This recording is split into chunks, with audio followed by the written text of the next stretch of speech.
Hello दोस्तों, स्वागत है आपका मेरे YouTube चैनल में। हूं आपका होस्ट अजय और आप देख रहे हैं टेक्निकल इंटरफेसेस। आज के इस वीडियो में हम लोग देखेंगे कि डेटा मेनू में क्या क्या ऑप्शंस अवेलेबल हैं हमारे लिए एक्सेल में। इसके लिए चलते हैं अपने लैपटॉप पे और फटाफट आपके साथ स्टार्ट करते हैं ये वीडियो। दोस्तों, इस वीडियो में हम लोग देखेंगे MS एक्सेल के डेटा मेनू के बारे में। डेटा मेनू में बहुत सारी चीज़ें हैं जो आपको डेटा से रिलेटेड हैं। तो डेटा में आपका पहला आता है गेट डेटा। गेट डेटा में आपको डेटा आप फ्रॉम फाइल से ले सकते हैं। फाइल में एक्सेल वर्कबुक हो, टेक्स्ट और CSV हो, उससे भी ले सकते हैं, XML से भी ले सकते हैं, जेसॉन से भी ले सकते हैं, या फोल्डर में कोई भी डेटा हो उससे, या डेटाबेस में ले सकते हैं, SQL server from Microsoft Access database, from analysis services वगैरह से यहाँ ले सकते हैं, या ऑनलाइन सर्विसेज फेसबुक वगैरह अदर सोर्स हैं इनके सारे, जैसे table range, web range, Microsoft query, OData feed, ODBC, OLEDB वगैरह से भी ले सकते हैं। ये डेटा अगर आप लेते हैं तो इसके बारे में, जैसे आप एक सीट में मल्टीपल सीट्स का डेटा करना चाहते हैं तब इसका यूज किया जाता है। तो मैं इसका वीडियो प्रॉपर आपको एक अलग से डाल दिया हूँ क्योंकि वो थोड़ा सा बड़ा हो जाएगा और ज़्यादा। तो इसका एक वीडियो आपको आई बटन में दिख रहा होगा। अगर चाहें तो ये गेट डेटा वाले ऑप्शन का किस तरीके से यूज किया जाए तो आई बटन में जाके आप वहाँ से देख सकते हैं। यहाँ पे डेटा आप फ्रॉम टेक्स्ट या CSV ऑप्शन से ले सकते हैं।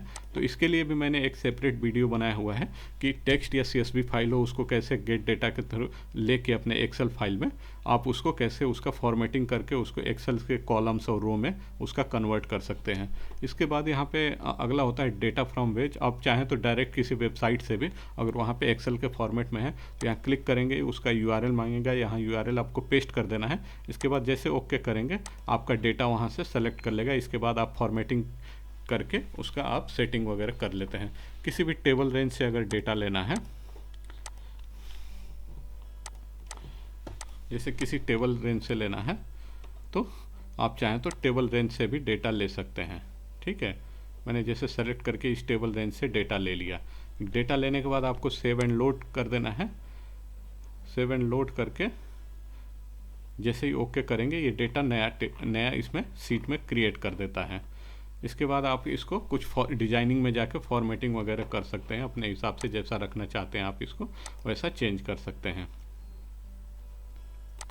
इसके बाद अगला ऑप्शन है इसमें रिफ्रेश ऑल कर सकते हैं, रिफ्रेश कर सकते हैं। इसके बाद क्यूरी कनेक्शंस वगैरह। तो जैसे क्या होता है, जब भी हम कई सारे डेटा को इस सीट में गेट डेटा मेनू से लेते हैं तो एक क्यूरी कनेक्शन बन जाता है। उस कनेक्शन को हम लोग अपेंड करके यहाँ पे देखेंगे।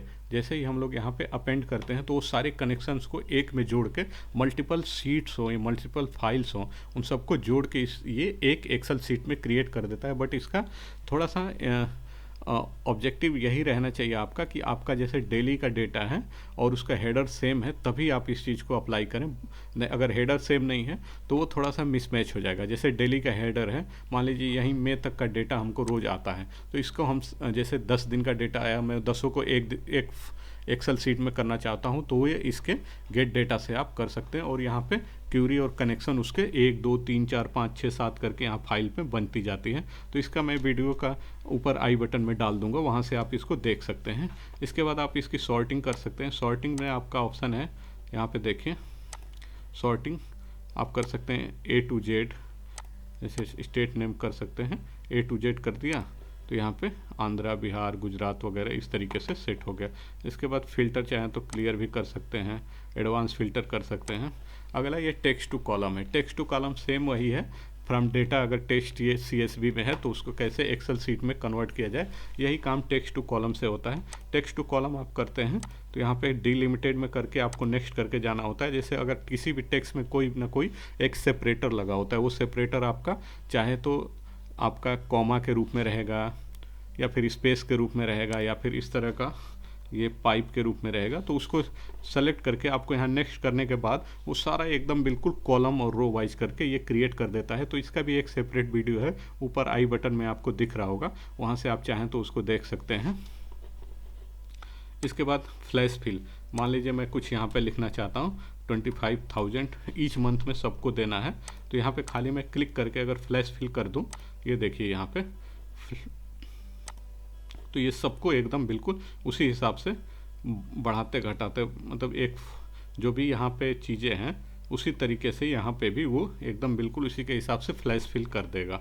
इसके बाद कुछ चीज़ें यहाँ डुप्लीकेट हैं, लाइक मान लीजिए सब गुजरात में, यहाँ गुजरात कई बार आ रहे हैं, तो नहीं चाहते हैं तो रिमूव डुप्लीकेट करते हैं आप, तो अनसेलेक्ट ऑल। जिस चीज़ को आप किसी एक को मास्टर मान के उसका डुप्लीकेट हटा देंगे तो सब एक हो जाएगा। तो हम जैसे हम लोग स्टेट को ले लेते हैं, ओके कर देंगे, तो देखिए इतने सारे स्टेट ही कंटिन्यूअस रिपीट हो रहे थे इस सीट में, तो इसने डुप्लीकेट मान के इनको हटा दिया। बट यहाँ पे रिलेशनशिप और कंसोलिडेट क्रिएट कर सकते हैं। मैनेज डेटा मॉडल आप यहाँ से कर सकते हैं, किस तरीके से आपका मैनेज करना है यहाँ से कर सकते हैं आप मैनेज उसको।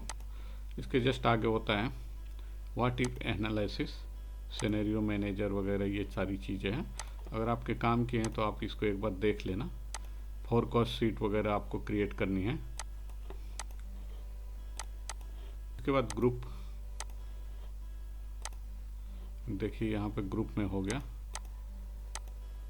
ग्रुप अनग्रुप भी कर सकते हैं इस चीज़ को, अनग्रुप चाहें तो अनग्रुप भी कर सकते हैं, ये टोटल अनग्रुप भी कर सकते हैं, ग्रुप अनग्रुप वगैरह सब टोटल वगैरह चाहें तो आप यहाँ से यूज कर सकते हैं।